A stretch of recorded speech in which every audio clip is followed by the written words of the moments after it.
আমাদের মূল বিষয় দ্বীনের নামে জালিয়াতি। অর্থাৎ আমাদের সমাজে মানুষ বিভ্রান্ত হয় নানাবিধ, যেমন নাস্তিকতা অথবা ইসলাম বিরোধিতা অথবা নগ্নতা, বেহায়াপনা, এগুলোর মাধ্যমে মানুষ নষ্ট হয় আমরা জানি। কিন্তু ইসলামের ক্ষতি এগুলোর চেয়ে বেশি হয় ইসলামের নামে যেটা হয়। ইসলামের নাম দিয়ে কিভাবে ইসলাম থেকে মানুষদেরকে দূরে সরাই, দ্বীনের নামে বদ্দিনী কি করে ছড়াই, এটা আমরা আজকে কিছুটা হলো আপনাদের সাথে আলোচনা করব। বাকি আপনারা ইনশাআল্লাহ প্রশ্ন করবেন। দ্বীনের নামে মানুষদেরকে গোমরাহ করাটা শয়তানের জন্য সহজ। ইসলামের শুরু থেকে রাসূলুল্লাহ সাল্লাল্লাহু আলাইহি ওয়াসাল্লাম যাওয়ার পরে প্রথম যে গোমরাহি শুরু হলো সেটা হলো এক ইহুদি আব্দুল্লাহ ইবনে সাবা। সে নিজেকে আল্লাহর বড় প্রিয় বান্দা মুসলমান দাবি করে নবীর ভক্তি মহব্বত দিয়ে প্রচার করা শুরু করলো নবীজির বংশের মহব্বত। নবীজির বংশে এবং বিশেষ করে আলীকে নবীজি অনেক পাওয়ার দিয়ে গেছেন এবং তাদের ভক্তি বেশি করতে হবে, এই নামে শুরু করলো আন্দোলন। তাহলে নবীর নামে, নবীর বংশের নামে, নবীর বংশের ভক্তির নামে পুরো মুসলিম উম্মার ভিতরে একটা ভয়ঙ্কর গোমরাহি ছড়িয়ে দিল। আমরা সুযোগ পেলে পরে একটু বলব। ঠিক সাহাবীদের সময়, আলী রাদিয়াল্লাহু তাআলা আনহুর সময় আর একটা গোমরাহি ঠিক কোরআনের নামে। এক গ্রুপ গেল অতি ভক্তি, আর এক গ্রুপ গেল অতি আবেগ কোরআনের নামে। কোরআন মেলে ধরা হলো যে ইনিল হুকমু ইল্লা লিল্লাহ, আল্লাহ ছাড়া কোনো হুকুমদাতা নেই। কাজেই আলী, মুআবিয়া রাদিয়াল্লাহু তাআলা আনহুমাইন সবাই কাফের হয়ে গেছে, কারণ তারা আল্লাহর হুকুম মানেননি। ওমান লাম ইয়াহকুম বিমা আনজালাল্লাহ ফাউলাইকা হুমুল কাফিরুন আল ফাসিকুন জালিমুন। আর আল্লাহর হুকুম হলো وإن طائفتان من المؤمنين اقتتلوا فأصلحوا بينهما فإن بغت إحداهما على الأخرى فقاتلوا التي تبغي حتى تفيء إلى أمر الله। বাগাওয়াত যে করবে, বিদ্রোহ যে করবে, তার সাথে লড়াই করতে হবে যতক্ষণ না সারেন্ডার করে, আল্লাহর হুকুম। আর আলী রাদিয়াল্লাহু তাআলা আল্লাহর হুকুম অমান্য করে সারেন্ডার করার আগেই সালিশ করতে গেছে, আপোষ করতে গেছে। কাজেই সে আল্লাহর হুকুম অমান্য করে আল্লাহর হুকুমের বিরুদ্ধে হুকুম দিয়েছে, কাজেই সে কাফের। সে তওবা করবে, আর নাহলে কতল করতে হবে। তা আলী বলেন আমি কি গুনাহ করি যে তওবা করবো? বলে না, আপনি কাফের হয়ে গেছেন, আপনার কতল। আর আপনাকে যে কাফের না বলবে তারও কতল। দিন কায়েম করতে হবে, বিশুদ্ধ দিন কায়েমের জন্য তারা অস্ত্র তুলে নিল। একদল অতি ভক্তিতে চলে গেল, আর এক দল কোরআনের নাম দিয়েই অস্ত্র তুলে সাহাবীদের কতল করতে লাগলো।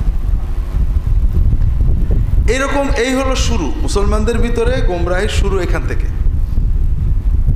একদল অতিভক্তির নামে তারাও অস্ত্র, তারাও রাষ্ট্র, আর এক দল অন্যায়ের প্রতিবাদের নামে, দিন কায়েমের নামে সাহাবীদের খুন করা শুরু করে দিল। পরবর্তীতে যুগে যুগে যত গোমরাহি সমাজে এসেছে সবসময় দিনের নামেই হয়েছে। এই জন্য ভাইরা, বদ্দিনী অর্থাৎ পাপ, ব্যভিচার, অন্যায়, এগুলো তো আছেই সমাজে। পাশাপাশি আপনারা যেহেতু ইমাম, আপনাদেরকেও কেউ হয়তো দিনের নামে বদ্দিন করে ফেলতে পারে, আবেগে অতিভক্তিতে খারাপের পথে নিতে পারে, অথবা আপনার সমাজে কিছু লোক যাচ্ছে আপনি বুঝতে পারছেন না। যেমন বদ্দিনীর আমাদের সমাজের কিছু মৌলিক কথা আছে, আপনাদের মনে রাখতে হবে। ইহুদি খ্রিস্টানদের একটা পদ্ধতি হলো মুসলমানদেরকে, বাকি মুসলমানদেরকে ছড়িয়ে নেওয়া, সমাজ বিচ্ছিন্ন করা। সমাজের কেউ ভালো না, সমাজের সব দালাল, সমাজ কাফের হয়ে গেছে, সমাজ খারাপ হয়ে গেছে। যেমন আমাদের গ্রামের এই গোবিন্দপুর গ্রামে হঠাৎ খবর পেলাম কিছু লোক মসজিদে নামাজ পড়তে এখন আর পড়ে না। কোথায় পড়ে? একটা ঘরের ভিতর, জুমাও পড়ে ওই ঘরের ভিতরে। কথা বুঝতে পেরেছেন? কারণ মসজিদে যেখানে সুদখোর ঘুষখোর নামাজ পড়ে ওখানে তো নামাজ হয় না। এরকম কথা কি আপনাদের এলাকায় হয় কিনা?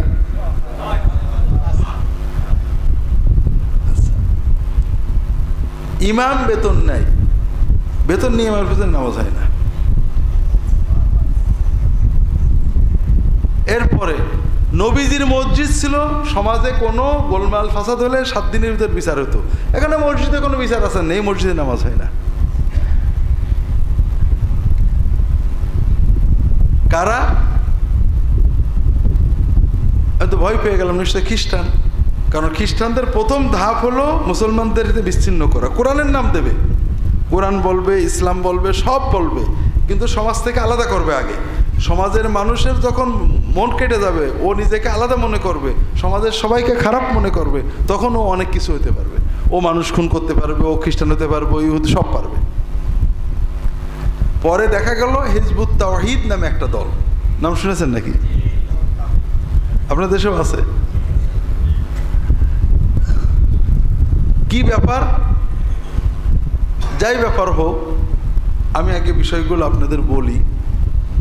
যদি কেউ বলে গোমরাহ, বর্তমান আমি রাসূলুল্লাহ সাল্লামের পরে সাহাবীদের যুগে যে বিষয়ে মানুষ গোমরাহ হয়েছে সেগুলো আপনাদের বলবো।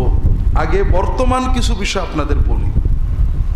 যেমন প্রথম যে বিষয় আপনারা সতর্ক থাকবেন, কেউ যদি দাবি করে কোনো পদের দাবি, যেমন একজন বলবে আমাদের হুজুর ইমামে জামান। শুনছেন ইমামে জামান কথাটা?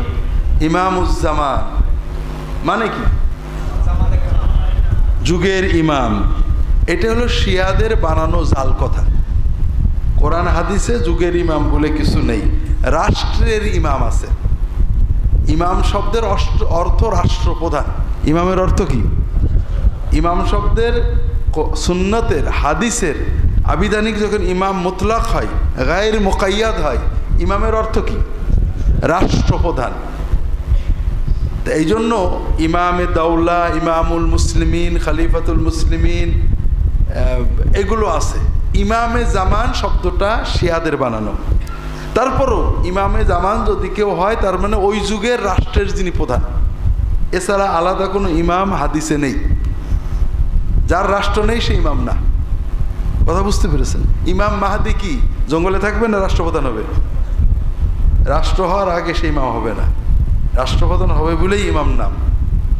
তো কাজেই কেউ যদি দাবি দেওয়া করে, তার একটা দাবি হলো ইমামে জামান, বুঝবেন যে সে শতভাগ দাজ্জাল। প্রথমত এটা মিশা কথা, ইমামে জামান বলে কোনো কথা শরীয়তে ইসলামে নেই। দ্বিতীয় কথা, উনি যে ইমামে জামান এটা ওনাকে কে জানালো? জিবরাইল না মিকাইল না ইসরাফিল, আজরাইল, ইবলিসিল? হ্যাঁ, ইবলিসিলে জানাইছে। কারণ ইমামে জামান মানে আমার একটা দায়িত্ব। কে দিয়েছে তোমাকে? আল্লাহ। কোথায় জানলে? স্বপ্ন, কাশ, এলকা, এলহাম এগুলো দিয়ে কোনো কিছু দাবি করা যায় না। এই যে দাবি করে মানেই সে দাজ্জাল। কথা বুঝতে পেরেছেন? তাহলে প্রথম বুঝবেন, আপনাদের কাছে, আপনাদের এলাকায়, সমাজে প্রথম কথা হলো যে এই ধরনের দাবি দেওয়া যাদের মুখে আছে, মুসলমান আলেম ভালোও বলে মন্দও বলে। আমি ভালো মন্দ, আপনি ভালো মন্দ বলতে পারেন, কিন্তু কেউ যদি বলে আমাদের হুজুর, আমাদের বুজুর্গ, আমাদের গুরু, আমাদের বস, আমাদের বাবা ইমামে জামান, ইমামুজ্জামান, জামানার ইমাম, জামানার মহা ইমাম, তাহলে কি বোঝা গেল? শতভাগ ভণ্ড, কোনো সন্দেহ নেই। কারণ এই বিষয়টা সে কি করে জানলো?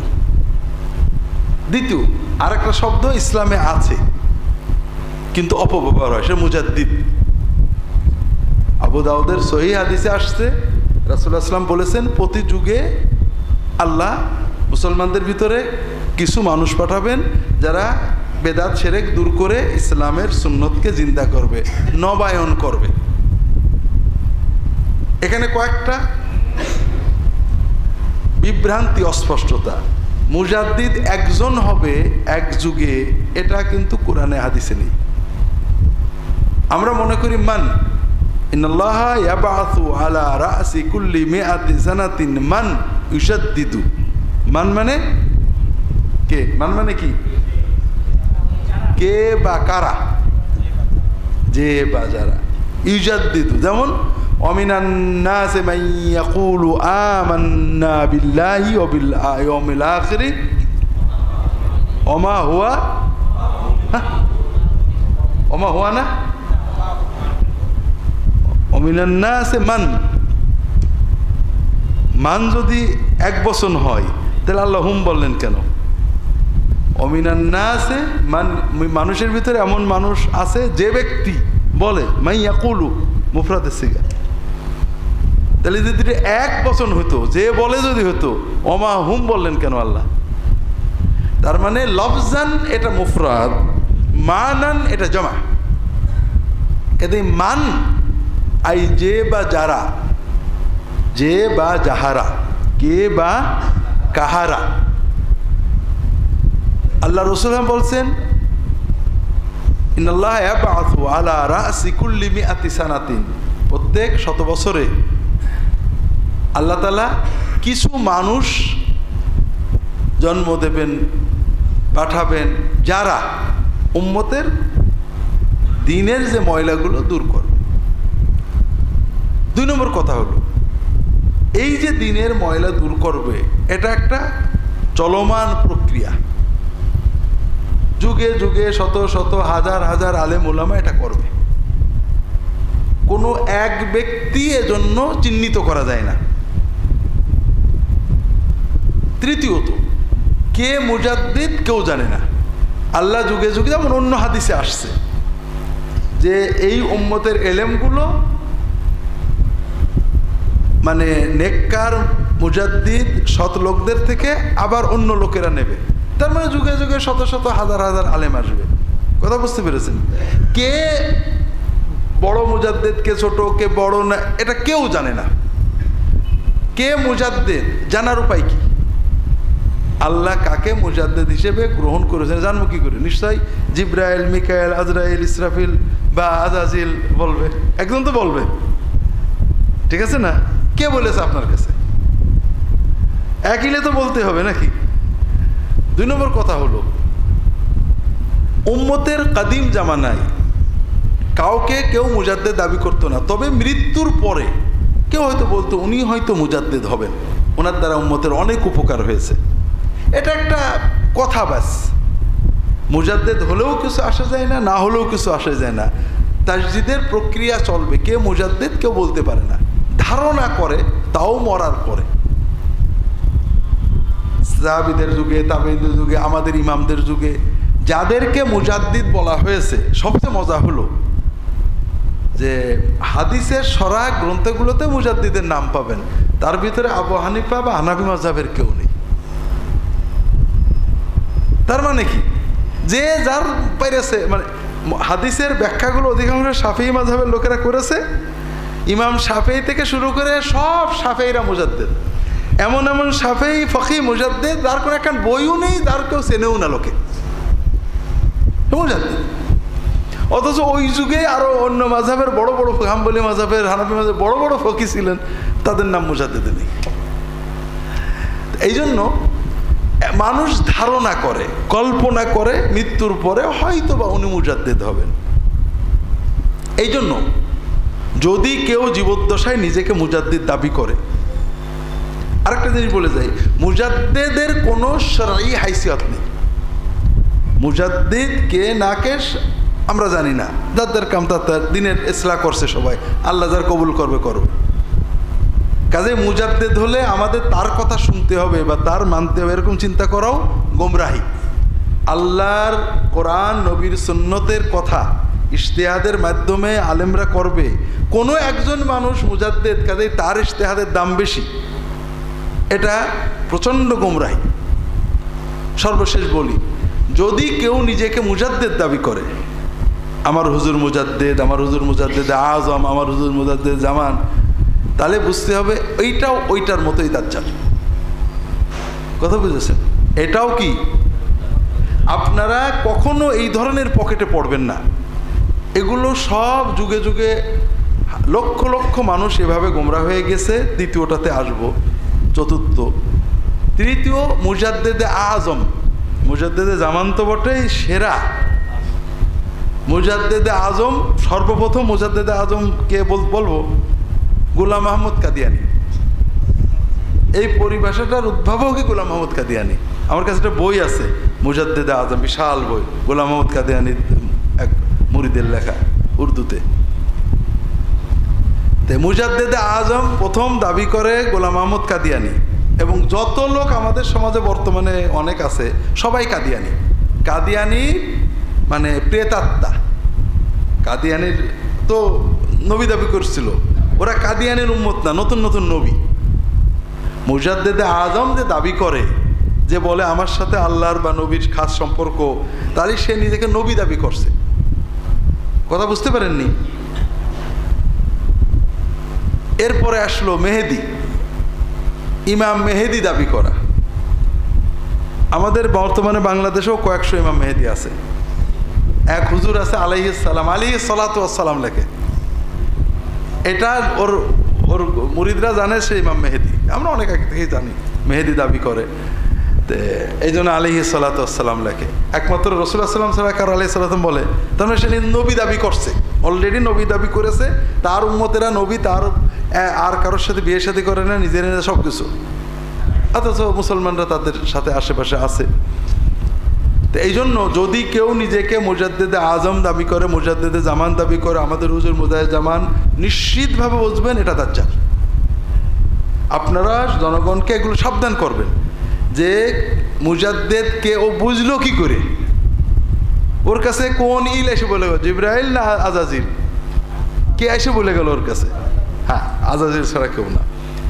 ইমাম মাহদি, আপনারা পাগল হয়ে যাবেন যেহেতু দিনের মহব্বত আছে আপনাদের।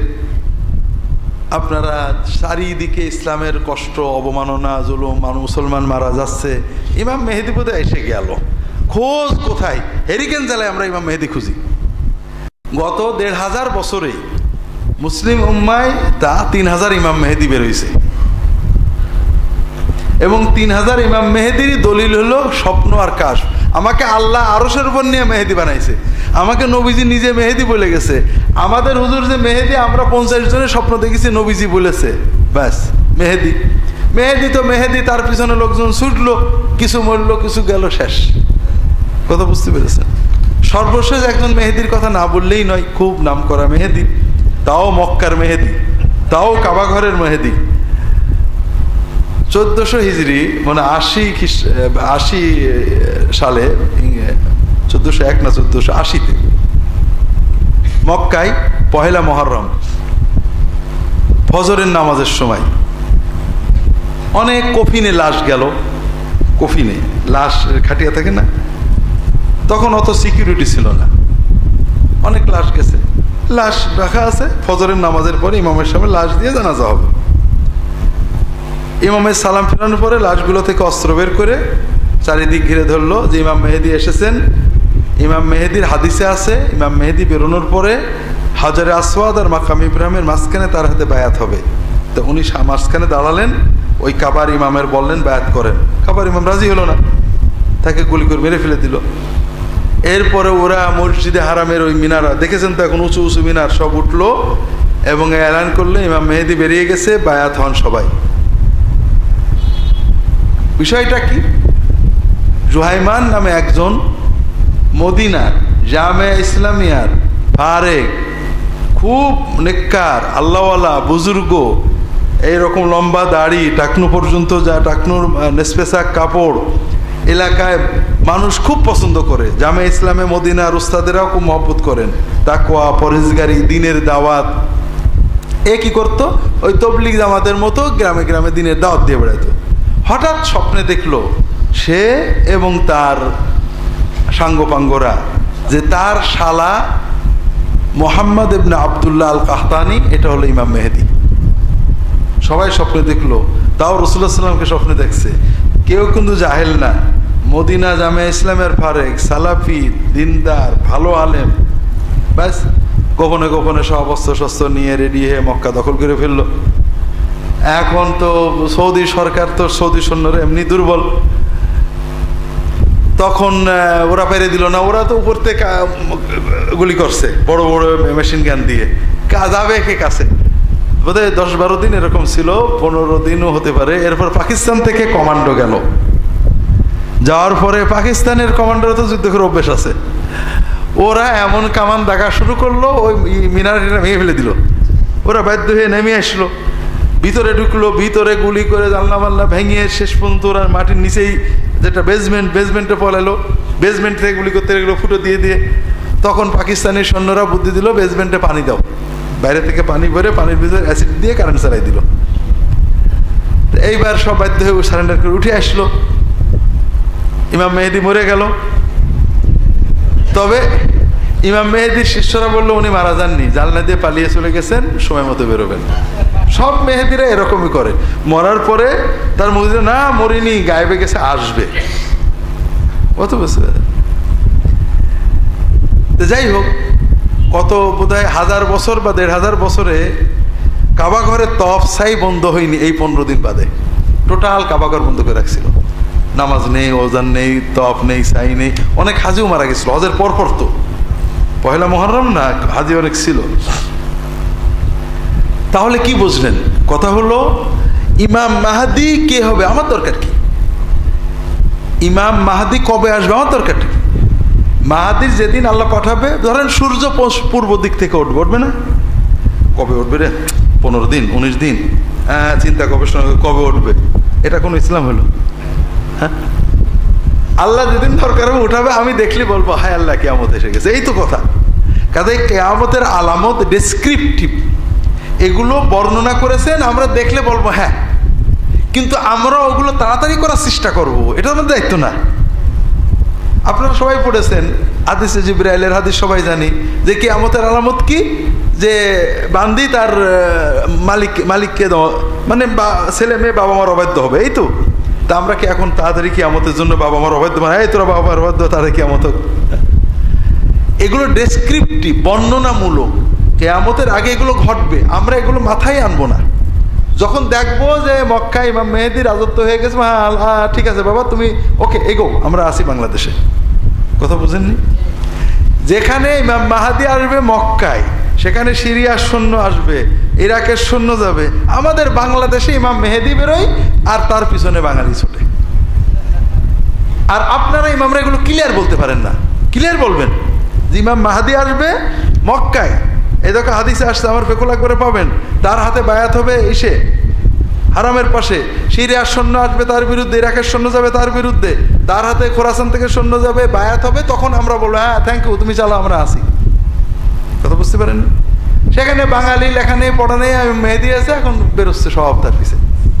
কাজেই এগুলো হলো মানে একেবারে ভয়ঙ্কর গোমরাহির উৎস, যে কেউ কোনো পদ দাবি করবে। ইমামে জামান, মুজাদ্দিদে জামান, মুজাদ্দিদে আজম, কুতুবে আকতাব, কি বলে গৌসে আজম, ইমাম মেহেদি, এগুলো হলো আশপাশ দিয়ে ঘুরে মূলত নবুয়ত দাবি করা। আপনাদের একটা মজার কথা কই, রাগ করেন না। আমার এক বন্ধু বলছে, ব্যবসায়ী, যে আমার ওয়াইফ বলছে আচ্ছা কাদিয়ানিরা কেমন দেখতে।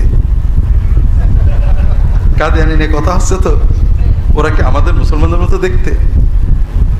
তা উনি বলছেন, আমি বউকে বললাম যে হ্যাঁ ওরা আমাদের মতোই, আমাদের মতো টুপি দাড়ি পাগড়ি জামা পায়জামা শার্ট প্যান্ট সবই আমাদের মতো, শুধু পার্থক্য হলো আকিদাই। পার্থক্যটা কি? কাদিয়ানিরা তাদের মুর্শিদ পীর বাবাকে নবী মনে করে, ঠিক না? আর আমাদের সাধারণ মুসলমানরা তাদের মুর্শিদ পীর বাবাকে কি মনে করে? নবী এবং আল্লাহ দুটোই মনে করে। কি মনে হয় আপনাদের? হ্যাঁ, কাদিয়ানিরা তাদের মানে গুরুকে নবী মনে করে, আর তো কিছু না, এটা কুফরি। আর আমাদের যারা সাধারণ মুসলমান, যাদের আমরা খুব ভালো মুসলমান বলছি, তারা তাদের পীর সাহেবকে নবী মনে করে, আল্লাহ মনে করে। যা করবে সেইটা দিন, নবী মানে কি? যেটা করবে ওইটাই দিন। আমরা নবী কোরআন সুন্নাহ বলছি, আমাদের হুজুর বলে স্থায়ী, এর মানে হুজুর নবী।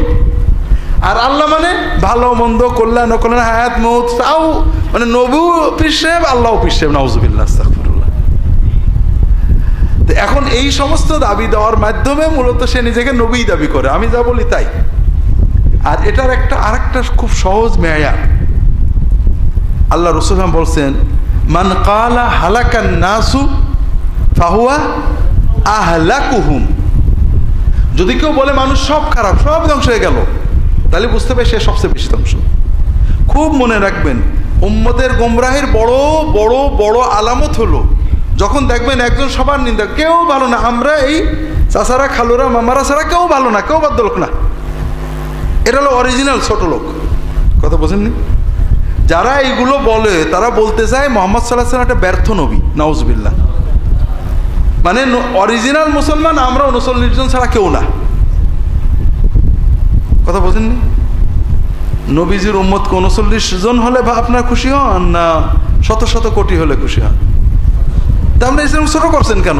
যে আমরাই আর খালোরা ছাড়া কেউ ভদ্রলোক না, সবাই মুসলমান, সব ভালো, সবার ভিতরে ভুল ত্রুটি আছে, যে কোরআন হাদিস যতটুকু ততটুকু ভালো। কাজেই যখন দেখবেন কোনো দল, গোষ্ঠী, গ্রুপ, ব্যক্তি বলে যে আমরাই ভালো আর কেউ ভালো না, বুঝবেন যে এর কাছেই যাওয়া যাবে না। উম্মতকে সাবধান করুন, আপনার ইমাম। কারণ রাসূলুল্লাহ সাল্লাল্লাহু আলাইহি ওয়াসাল্লাম আমাদেরকে ওপেন রেখে গেছেন, কোরআন আছে, সুন্নাহ আছে, যে কোরআন সুন্নাহ মতো সেই ভালো। ভুল ত্রুটি সবারই আছে। কাজে আপনি বলতে পারেন আমার কাজটাও ভালো, কিন্তু আপনি বলতে পারেন না আমার কাজটাই ভালো। পার্থক্য বোঝেননি? কাজে কেউ যদি বলে, আমি বলতে পারি আমার জামিয়াতুস সুন্নাহও ভালো পড়াশুনো হয়, কিন্তু আমি বলতে পারি না যে আমার জামিয়াতুস সুন্নাহই ভালো পড়াই। এটা আমি যদি বলি তাহলে বুঝবেন যে আমি আমার ব্রেন নাটবটু ঢিল হয়ে গেছে, কথা বোঝেননি? তো এই জন্য দিনের ব্যাপারে যারাই বলবে, যে দল যেই হোক না কেন, আমিও যদি হই বলি যে এই আমিই ভালো, আমার কথা যারা শুনে ভালো, আর কেউ ভালো না, তাহলে বুঝবেন এটা সবচেয়ে ধ্বংস করতে যাচ্ছে। আল্লাহর দিন সারা বিশ্বব্যাপী, মুহাম্মদ সাল্লাল্লাহু আলাইহি ওয়াসাল্লামের দিন, শরিয়াত, উম্মত সারা বিশ্বব্যাপী, কেউ মুসলমান না, কেউ আহলে সুন্নাহ না, কেউ হক না, শুধু আমি আর খালু 25 জন হক। তার মানে আমার নবীর দিন এত ছোট? তো এই জন্য এই ধরনের কথা আপনারা বলবেন না, যারা বলে তাদের থেকে দূরে থাকবেন, এবং এগুলো কথা যে খারাপ এটা খেয়াল রাখবেন। তবে একটা জিনিস সবসময় মনে রাখবেন, যে আমরা যখন কিছু সমালোচনা করি, কথার সমালোচনা করি, আমলের সমালোচনা করি, ব্যক্তির না। অনেক সময় ভালো মানুষ এটা খারাপ কথা বলে ফেলতে পারে, আমরা কথাটাকে খারাপ বলবো, যদি তার অন্যান্য কাজ ভালো হয় ভালো। কথা বুঝতে পেরেছেন তো আপনারা? জি। তাহলে আমরা প্রথম আমাদের দেশীয় কিছু আলামত বুঝলাম, যেগুলো আপনারা সতর্ক থাকবেন। এর ভিতরে খ্রিস্টানরা আছে, খ্রিস্টানদের কিছু ইমাম কিন্তু আমাদের ঝিনাইদহ জেলাও খ্রিস্টান আছেন, আমি জানি না আপনারা চেনেন কিনা। তাদের আলামত একটাই, তারা মসজিদে, মিনারে, খুতবায় একটাই কথা, মুসলমানরা ভালো না, আলেমরা ভালো না, অমক ভালো না, মানে দলমত নির্বিশেষে সব মুসলমানের খারাপ করে। আলেমদের মুসলমানদের খারাপ বলাটাই তাদের কাজ। এর উদ্দেশ্য মুসলমানদের আলেমদের প্রতি ঘৃণা জন্মানো। আমাদের সমাজের একটা ট্রেন্ড হলো কত আলেম, ওলামা, মুসলমান, ইমাম এদের বিরুদ্ধে কথা বলা। এই জিনিসটা প্রমোট করে খ্রিস্টানেরা। সমাজে খারাপ মানুষ সব জায়গায় আছে, দাড়ি চাষা খারাপ আছে, দাড়ি রাখা খারাপ আছে, নামাজি ভালো আছে, নামাজি খারাপ আছে। কিন্তু আলেম ওলামা, আপনাদের আগে অনেক বলেছি, আপনারা বলতে পারেন না, যত অন্যায় আকাম আলেমরাই করলো, যত খারাপ আলেমরাই করলো। এই বাংলাদেশের কত কোটি বিলিয়ন ডলার আলেমরা লুট করেছে, আর নন আলেমরা কত কোটি লুট করেছে। বাংলাদেশের দারিদ্র, যৌতুক, ঘুষ, সুদ, মাদকতা, এগুলোর জন্য আলেমরা কত পার্সেন্ট দায়ী? আলেমরা দায়ী নাকি? তো কাজেই বিষয় হলো, কিছু মানুষ আছে মুসলমান ইমাম আমার জানা আছে, যাদের কাজ হলো রাত দিন আলেম ইমামদের নিন্দা করা। কথা বুঝতে পেরেছেন? আর এই দরজা আপনারা খুলেছেন, আপনারাও কোনো না কোনো আলেমের নিন্দা করেন, কেউ কোনো আলেমের নিন্দা করবেন না। আমার শ্বশুর বলতেন যে এক কুত্তা আর এক কুত্তা দেখলে কেউ করে, আর আমাদের আলেমদের সেই স্বভাব। আমরা আলেমদের সম্মান করি, শ্রদ্ধা করি, হ্যাঁ কাজের মতের সমালোচনা করব যে ভাই এই কাজটা ঠিক না, এই কাজটা ঠিক না। কিন্তু দল তুলে নাম তুলে আলেমদের সমালোচনা, এটা আমরা কিন্তু উম্মতের ক্ষতি করছি। আমাদের ইমাম তহাবি রাহিমাহুল্লাহ তার একটা আকীদার বই আছে, যে বইটার নাম আকিদাতু আহলিস সুন্নাত ওয়াল জামাআহ আলা মাযহাবিল ইমাম আযম আবু হানিফা ইলা আখিরি। আবু হানিফা এবং তার সাথীদের মানহাজের উপরে আহলুস সুন্নাতের আকীদা ব্যাখ্যা করেছেন ইমাম তহাবি। এটাতে লেখা আছে, যতটুকু ইবারত মনে পড়ে, উলামা আস-সালাফ মিনাস সাবিকিন আহলুল হাদিস ওয়াল আসার ওয়া আহলুল ফিকহ ওয়ান নাযার। আমাদের পূর্ববর্তী আলেম উলামা দুই গ্রুপ, এক গ্রুপ হাদিস এবং আসার, হাদিস নিয়ে বেশি করেছেন আহলুল হাদিস, আর এক গ্রুপ আহলুল ফিকহ ওয়ান নাযার, যারা ফিকহ এবং ইজতিহাদ নিয়ে বেশি খেটেছেন। উভয় গ্রুপকে ভালোবাসা, শ্রদ্ধা করা, তাদের ব্যাপারে ভালো ধারণা রাখা ঈমান ইসলামী আকীদার অংশ। তাদের ব্যাপারে যারা খারাপ কথা বলে তারা সুন্নাত ওয়াল জামাতের বাইরে চলে। কেন? এটার ব্যাখ্যা করেছেন সৌদি আরবের মন্ত্রী ছিলেন মোহাম্মদ ইবনে আব্দুল ওয়াহাবের বংশের আব্দুল আজিজ আল শেখ, ওনার বই আছে। তিনি বলছেন যে ইসলামটা আসছে কোথা থেকে? সাহাবীদের থেকে। এরপরে কারা প্রচার করেন ইসলাম? আলেম উলামারা। তা আপনি যখন আলেম উলামাদের ডাক্তার কিন্তু ডাক্তারের নাম তুলে গাল দেয় না, দেয়? বলে না কিচ্ছু হয়নি, আর একটা ওষুধ দেয়, এইটুকু বলে নাকি ও কিচ্ছু জানে না, লেখাপড়া জানে না, ও ডাক্তারি বিদ্যার দুশ্মন বলে। তা আমরা বলি কেন? আমরা বলতে পারি না এটা ঠিক হয়নি ভাই, উনি ভুল বলেছেন, ফতোয়াটা ঠিক হয়নি, মশলা ঠিক হয়নি। কাজেই চরিত্র হনন, আলেমরা কেউ মাসুম না, ভুলের ঊর্ধ্বে না, নির্ভুল না, নিষ্পাপ না। আমরা তাদের 1 কোটি বার বলতে পারি তারটা ভুল হয়েছে, কিন্তু বলতে পারি না তার চরিত্র হননমূলক, তার তাকওয়ায় আমরা আঘাত দিতে পারি না। সে মুত্তাকি ছিল না, দিনের দুশমন ছিল, কিছু জানতো না, হ্যান করতো না, এগুলো বলতে পারি না। যদি এভাবে আপনি আলেমদের চরিত্র হনন করেন তাহলে পরে উম্মত অসহায় হয়ে পড়ে, কার কাছে যাব? কথা বুঝতে পারছেন না? এই জন্য যারা আলেমদের চরিত্র হনন করেন তারা ভালো করেন না, তাদের থেকে দূরে থাকবেন এবং এটা যে খারাপ এটা জনগণকে, মুসল্লিদেরকে বোঝাতে চেষ্টা করবেন।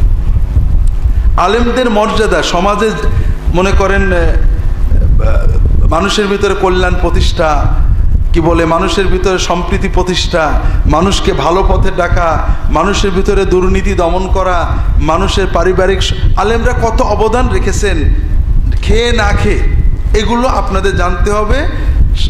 আলেমদের প্রতি শ্রদ্ধাবোধ আমাদের ইমানের অংশ। এখনো মানুষ আলেমদের শ্রদ্ধা করে, আলেমরা ভুলভ্রান্তি করেন, পড়েন না, তারপরও মানুষ তাদের কথা শোনে। এই জন্য আলেমদের প্রতি শ্রদ্ধাবোধ নষ্ট করা এটা সমাজের একটা গোমরাহি, যেটা আমাদের খুব সতর্কতার সাথে চলতে হবে। এগুলো হলো সমকালীন বিভ্রান্তি, যেটা আমরা প্রায় পড়ে যাই। আরেকটা আছে এর সাথে, সেটা হলো সমাজে অনেক অন্যায় আছে, আছে না? সমাজে অনেক অন্যায় আছে। কোনো অন্যায় আপনি কথা বলতে পারেন, কোনোটা পারেন না, কথা ঠিক আছে? একজন লোক নামাজ পড়ে না, আপনি বলতে পারেন। আবার সমাজের একজন হয়তো রাজনৈতিক নেতা, সে এমন একটা অন্যায় করেছে, আপনি বলতে পারেন না। বললে সমাজের কোনো লাভ হবে না, হবে সে ছেড়ে দেবে। আমরা মনে করি আমার মসজিদে 30 জন মুসল্লি বললে বোধহয় ঠিক হয়ে যাবে, হবে? তা আপনি যে সমস্যার সমাধান করতে পারছেন না, এটার জন্য আবেগী হওয়ার দরকার নেই। আমরা মনে করি ইসলাম বিপন্ন, ইসলাম বোধহয় শেষ হয়ে গেল, আর নেই। আপনাদের ইতিহাস বলি, আবু বকর রাদিয়াল্লাহু তাআলা আনহু যখন খলিফা হলেন, এর সে ইসলাম বড় বিপন্ন আর হয়নি কোনোদিন। রাসূলুল্লাহ সাল্লাল্লাহু আলাইহি ওয়াসাল্লামের ওফাতের পরে, মৃত্যুর পরে আবু বকর খলিফা হলেন। নবী কয়টা বেরোলো? প্রায় 1 ডজন। আবার যারা নবীর, নতুন নবীর উম্মত হলো না, তারাও যাকাত অস্বীকার করলো। আবার ওদিকতে রোমরা হামলা চালাতে লাগলো। মনে হলো ইসলাম শেষ, ভিতরতেও নেই, বাইরের তো। ইসলাম কিছু লেগেছিল ওই দিন? গেছিল না? আস্তে আস্তে বাড়ছিল, বাড়লো। বাড়তে বাড়তে বাড়তে বাড়তে প্রায় 400 বছর গেল। ক্রুসেডাররা আসলো, এই যে এখন ইরাক সিরিয়া সব চলে যাচ্ছে না, ওরকম ক্রুসেডাররা আসলো 490-92 হিজরির দিকে, বুঝেছেন, 1090 খ্রিস্টাব্দের দিকে এসে এক ধাক্কায় লেবানন, সিরিয়া, ফিলিস্তিন, মিশর প্রায় 12 আনা দেশ দখল করে নিল এবং মানে অল্প স্বল্প মিলে 8-10 লাখ মুসলমান মেরে ফেলে দিল। কথা বুঝতে পেরেছেন? একেবারে ধরে ধরে আছাড় মেরে কতল করে জবই করে রক্ত গঙ্গা বইয়ে দিল। মুসলমানরা ভাবলো ইসলাম নেই, কিয়ামত এসে গেল। এবং খ্রিস্টানরা চিঠি লিখতো, এখন ওদের চিঠিগুলো আছে যে আমরা সব ঠিক করে ফেলেছি, এই মদিনা কয়েকশো কিলো আছে, আমরা যে মদিনায় যে মোহাম্মদের লাশ তুলে মক্কা পড়ে ফেলবো, ব্যাস ইসলাম শেষ। ইসলাম শেষ হয়ে গেছে, ঠিক না? 1000 খ্রিস্টাব্দে ইসলাম শেষ হয়ে গেছে নাকি? নাকি 2000 এখনো আছে? এখনো আছে। এরপরে এই যে ক্রুসেডাররা আসলো, 100 বছরের মাথায় আবার মুসলমানরা ওদের তাড়াইও দিল।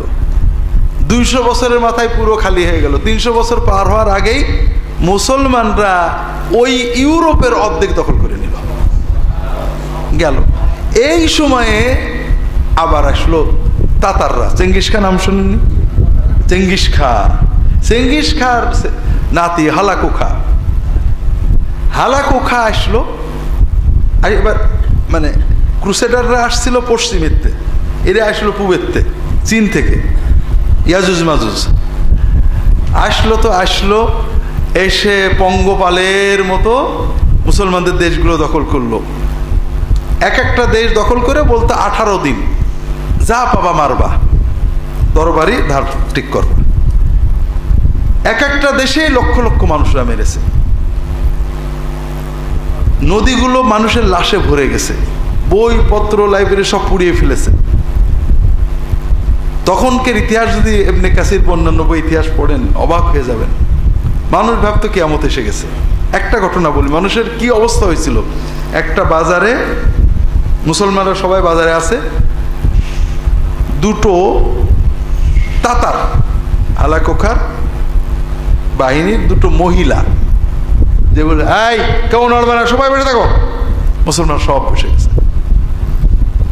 ওই তাতার মেয়ে দুটো যে ক্যাম্পে যে তাতার সৈন্যদের বলেছে ওখানে মুসলমানরা বসে আছে, মারতে পারছো না, আইসে সবগুলো মুসলমান জবাই করে দিয়েছে। ওই মুসলমানরা ওই তাতার মেয়ে দুটো ধরে কামড়ে খেয়ে ফেলতে পারতো, কিন্তু সেই শক্তি আর মুসলমানদের মনে ছিল না। হজ বন্ধ হয়ে গেছিল, হজ ছিল না। মুসলমানরা ভাবছে কিয়ামত হয়ে গেছে, ইয়াজুজ মাজুজ বেরিয়ে গেছে, কিয়ামত শেষ, এই আজকা বা কাল শেষ। ইসলাম তো এটা হলো আপনার 1250 খ্রিস্টাব্দের দিকে, 50-60 ইসলাম তো শেষ হয়ে গেছে। 1250 শেষ না 1950-এও আছে, কমিয়ে তো গেছে, কমিনি। ঠিক এই 1250-এ যখন মুসলমানরা ধ্বংস হচ্ছে, ঠিক ওই সময়ে ইন্দোনেশিয়া, মালয়েশিয়া, ব্রুনাই, ফিলিপাইন্স এইসব দেশে লক্ষ লক্ষ মানুষ মুসলমান হয়েছে। কোনো যুদ্ধও না, সৈন্যও না, কিছুই নেই, উনি মুসলমান হয়েছে। মুসলমান কমিনি। আরো মজা আছে, পৃথিবীর ইতিহাসের সবচেয়ে বড় মিরাকেলাস, অলৌকিক ব্যাপার, এই তাতাররা 30 বছর পরে সব মুসলমান হয়ে যায়। এটার কোনো কারণ খুঁজে পায় না যে একটা বিজয়ী জাতি, একটা বিজিত জাতির, পরাজিত জাতির ধর্ম গ্রহণ করেছে, এর নমুনা পাওয়া যায়। তাতারা করেছে, মুসলমান হয়ে গেছে। হয়ে এই যে আপনারা এখন যে রাশিয়ার মুসলমান, এরা কিন্তু তাতার। এই বুলগেরিয়া বিভিন্ন এলাকা এরা তাতার, কিন্তু ওরাই আবার ইসলাম প্রচার করে বেড়াইছে। বুঝতে পারেন? কাজেই আবেগী হবেন না। আমার কাজটা কি? নিজে দিন পালন করা। আমার আল্লাহ যে মুসল্লিগুলো তাদের দিন শেখানো, ইমান, তাওহীদ, আল্লাহর হক, বান্দার হক শেখানো। বাকি অনেক জিনিস আছে, আমি আজ থাকবো না, কাল আল্লাহ থাকবেন, আল্লাহর দিন থাকবে, ঠিক আছে না? কাজেই এমন কিছু করতে হয় না। সমাজে অনেক সময় আবেগী হয়ে যায় ছেলেরা, যুবকেরা, যে ইসলাম শেষ হয়ে গেল, আমরা যদি অমুক লোকটার মেরে ফেলি তাহলে ইসলাম বোধহয় ঠিক হয়ে যাবে। মেরে কোনদিন ইসলাম ঠিক হয়? এই জন্য আবেগী হবেন না, আবেগীদের খপ্পরে পড়বেন না, বুঝাবেন যে বাবা দিনের দাওয়াত দাও, তোমার যে ঈমান এটা আরো মানুষের ঈমানটা ছড়িয়ে দাও, এরপরে আল্লাহ যখন যেভাবে চান বিজয় আসবে। কথা বুঝতে পেরেছেন? এগুলো হলো বর্তমানে দিনের নামে দিন বিরোধী গোমরাহ করার যে পথগুলো। এক নম্বর হলো আবেগে অন্যায়ের প্রতিবাদ। আমাদের মানুষের মানসিক যে অন্যায়ের প্রতিবাদের নামে অনেক সময় আমরা অন্যায় করি। ইসলাম কায়েমের নামে অনেক সময় ইসলাম নিষিদ্ধ কাজ করে ফেলি, এটা ইসলামের ক্ষতি করে। আপনার উপর দিনই দাওয়াত দেওয়া, এলাকার মুসলমানদের ইসলাম শেখানো বড় ফরজ। কাজেই এই যে আবেগী হয়ে যাওয়া, আবেগী হয়ে গেলে মানুষ বিপদে চলে যেতে পারে। সাহাবীদের থেকে শিক্ষা নিতে হবে। সাহাবীরা, আমরা তো এজিদের রাষ্ট্রের কারণে মনে ব্যথা লাগে, লাগে না? মাঝে মাঝে মনে হয় এজিদের রাষ্ট্রটা আইছিল বলে আমরা কিছু সুন্নত শিখতে পারছি, সাহাবীদের সুন্নত। এজিদের রাষ্ট্রটা একটা তাগুতি রাষ্ট্র, ইসলাম বিরোধী রাষ্ট্র, ঠিক না? যখন মুসলমান দেশে ইসলাম বিরোধী রাষ্ট্র হয়ে গেল, তাগুতি রাষ্ট্র হয়ে গেল, তখন কি করতে হয় ওখান থেকে জানা গেল। সাহাবীরা কি করছিলেন? দু একজন সাহাবী তার বিরোধিতা করেছেন, এটা একটা পদ্ধতি। আর অধিকাংশ সাহাবী কি করেছেন? তারা ওই পরিস্থিতিতেই দিনের দাওয়াত, দিনের ইমামত, দিনের তালিম, তারবিয়াত সব চালিয়ে গেছেন। কথা বুঝতে পেরেছেন? তো এই জন্য সরকার, প্রশাসন, পরিবেশ, রাষ্ট্র, আমেরিকা, ইসরায়েল, ইহুদি, অনেক কিছু হতে পারে, কিন্তু আপনি সাহাবীদের সুন্নত মতো ধীর ও সুস্থে চিন্তা ভাবনা করে ইমামদের দায়িত্ব পালন করতে হবে। তা না হলে আপনাদের প্রথমে যেটা বললাম, আলী রাদিয়াল্লাহু তাআলা আনহুর যুগে দুটো গোমরাহি আসছে। একটা হলো আবেগে ইসলামের নামে, অন্যায়ের প্রতিবাদের নামে কি কতল শুরু করে দিয়েছে, কতল করে সব ঠিক করে ফেলে দেবে। কিন্তু আসলে কতল করে কোনদিন কিছু ঠিক হয় না। কথা বুঝেছেন? কতল হলো অপারেশন, সর্বশেষ না হলে অপারেশন করতে হয়। আচ্ছা, মেডিসিন ওষুধ আগে দেয় না অপারেশন আগে করে? মেডিসিন আগে দেয়। মেডিসিন অনেক ডাক্তারেই দিতে পারে, এমবিবিএসও দেয়, কিন্তু কাটাকুটো আবার সার্জারিতে এক্সপার্ট হতে হয়, বুঝলেন? তো এটা একটা গোমরাহি, এদিকে খেয়াল রাখতে হবে। আবেগী হবেন না, আল্লাহর দিন আল্লাহ হেফাজত করবেন। আমাদের কাজ হলো নিজে দিন নিজের জীবনে বাস্তবায়ন করা, সমাজে আমার সাধ্যের ভিতরে মানুষদেরকে দাওয়াত দেওয়া, দিন যেন মানুষের কাছে পৌঁছায়। আমরা ফলাফল নিশ্চিত করতে পারবো না। কথা বুঝতে পেরেছেন? দ্বিতীয়, অতিভক্তি। এইবার আসি অতিভক্তির ধারা, যেটা বললাম আলী রাদিয়াল্লাহু তাআলা যুগে দিনের নামেই কিন্তু হলো। এইটার নাম কি? এই ফেরকার নাম কি বলতে পারেন? শিয়া না? হ্যাঁ। আর ওই ফেরকার নাম, যারা গরম ফেরকা, ভক্তি ফেরকা হলো শিয়া, আর গরম ফেরকা খারেজি। এই ভক্তি ফেরকা কিন্তু আমাদের রন্ধে রন্ধে। এই যে আমাদের সমাজে আল্লাহ বাবা, দয়াল বাবা, খাজা বাবা, পীর বাবা, পীর সব জানে, পীরের কাছে ভান্ডার আছে, এই বাতেনি এলেম জাহির সব কিন্তু শিয়াদের বানানো। কথা বুঝেছেন? আমাদের সমাজে শিয়া মতটা ব্যাপক, কারণ আমাদের বাংলার নবাবেরা শিয়া ছিলেন, যে কারণে আমাদের সমাজে মন মানসিকতা অনেক শিয়া মত আছে। এটাও অনেক সময় আমাদেরকে অসহ্য করে দেয়। আলেম ওলামা, আপনারা আলেম, তারপরও একজন আলেম আমাকে বলছে আল্লাহর ওলিদের কিছু তো পাওয়ার আছেই। আলেম মানুষ, অর্থাৎ আমাদের কাছে ক্লিয়ার না পাওয়ার বলতে কি চড় ঘুষির পাওয়ার না আল্লাহর অলৌকিক পাওয়ার। আল্লাহর অলৌকিক ইচ্ছা করলে ভালো মন্দ করার পাওয়ার আল্লাহ কাউকে দেন, এটা কি কোরআন হাদিসে আছে? বরং উল্টো, আল্লাহ রাসূল সাল্লাল্লাহু আলাইহি ওয়াসাল্লাম যখন বদদুয়া করলেন কাফেরদের, তখন আল্লাহ কি বললেন? কে বলতে পারবে?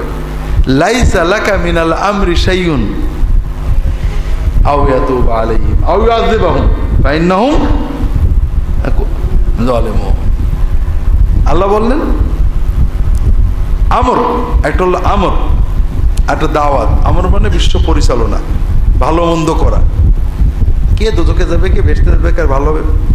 নবী এটা তোমার কাম না, এটা আমার কাম। যাদের বিরুদ্ধে নবীজি দাওয়াত দিছিলেন তাদের অনেকেই বদদোয়া দিছিলেন, তাদের অনেকে কিন্তু মুসলমান হয়েছিলেন, ইমানদার হয়েছিল। কথা বোঝেননি? কাজেই আল্লাহ বললেন যে নবী তোমার একাম লাগবে না, আমি দেখবো, এটা তুমি তোমার যেটা করছো এটা করো। কাজেই আল্লাহ তাআলা কাউকে ক্ষমতা দেন, এটা আল্লাহ কোরআনে বলেননি, রাসূল হাদিসে বলেননি। রাসূলুল্লাহ সাল্লাল্লাহু আলাইহি ওয়াসাল্লামের সামনে এসে একজন প্রশংসা করছে, ইয়া রাসূলুল্লাহ মা শা আল্লাহু ওয়া শিতা, আল্লাহ যেটা চান এবং আপনি যেটা চান সেটাই হয়, আল্লাহ এবং আপনি যেটা চান সেটা হয়। এখন আপনারা বলেন হুজুর আপনার আল্লাহর দোয়ায় আপনার দোয়ায় ভালোই আছে, বলেন না আল্লাহর রহমতে হুজুরের দোয়ায় ভালো, আমরা খুশি হই যেন আমার খুব ভক্তি করেছে। তা আল্লাহ রাসূল সাল্লাল্লাহু আলাইহি ওয়াসাল্লাম এটা শুনে খুশি হলেন না, বকা দিলেন, আজআলতানি লিল্লাহি নিদ্দান, তুমি আমাকে আল্লাহ সমান করে দিলে। বল মাশা আল্লাহ ওয়াহদা, আল্লাহ একা যেটা চান ওইটাই হয়। তো কাজেই এই যে অতিভক্তির নামে রাসূলুল্লাহ সাল্লামের বংশের নামে হোক, পীর মাশায়েখদের নামে হোক, বা পীরের আওলাদের নামে হোক, আওলাদের রাসূল নামে হোক, যে আমরা অতিভক্তির প্লাবন তার থেকে শিরকে চলে যাই, এটাও দিনের নামে দিন গুমরাহ হওয়ার আরেকটা পথ। আপনারা যদি আদবের সাথে বিনম্রতার সাথে সমাজের মানুষদের সাথে সম্পর্ক রাখেন, কে খ্রিস্টান হচ্ছে, কে গ্রুপিং করছে, কে ইমাম মেহেদি হচ্ছে, কে ইমামুজ্জামান হচ্ছে, আপনারা যদি কথা বলেন, কোনো গুমরাহি দেখলে সমাজের মুরব্বীদের ডাকেন যে ভাই এটা ঠিক হচ্ছে না, দেখবেন সমাজের মানুষেরা আপনাদের দ্বারা প্রভাবিত হবে। আলেম ইমাম যদি নম্রতার সাথে হেকমতের সাথে মানুষের বুঝান, উগ্রতা বাদ দিয়ে, ঝগড়াঝাটি বাদ দিয়ে,